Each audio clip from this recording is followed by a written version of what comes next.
In Zelda Breath of the Wild, getting the Master Sword doesn't work the same way it does in previous iterations. While it is a main quest, you don't need it to beat the game, and in fact, nobody ever explicitly gives you a quest to go find it, though some may give you hints. In order to get the legendary blade, you'll need to complete several steps.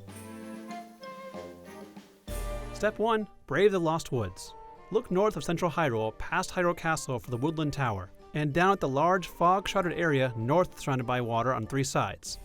Trying to scale or glide into the woods won't work, so instead, take the path up the southeastern side until the fog rolls in and you enter the Lost Woods proper. Going in the wrong direction here will lead you straight back to the start, so take note of the flickering torches here and use them as a guide. This first section is fairly simple. Just keep following the lit torches until you can't see anymore, and then look right and start moving until you can spot 2 more in the distance. Things get trickier here as there are no more torches, but there is an unlit one you can pick up and use.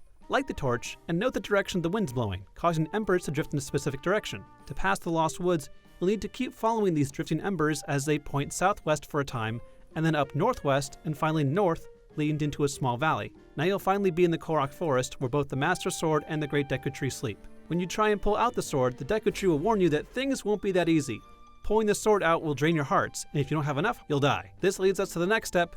Get enough hearts to pull out the Master Sword. In all, the Master Sword will drain 12 3/4 hearts from Link as he tries to free the blade, meaning you'll need 13 hearts in total, and temporary hearts don't count. How many hearts you need depends on what you've done so far.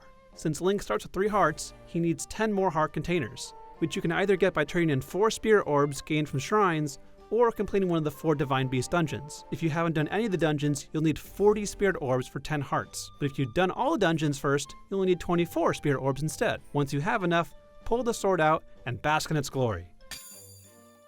Of course, there are a few caveats to wielding the Master Sword. At full hearts, you can hold the R button to throw out a sword beam that travels farther and deals more damage the more heart containers you have. As for melee attacks, it deals 30 damage on its own, but doubles to 60 in the presence of Ganon's corruption, which includes infected guardians and the dungeon bosses. The blade will wear out over time and eventually run out of energy. When this happens, it will de-equip itself and become unusable for 10 minutes, unless you're fighting a boss, in which case it will never break.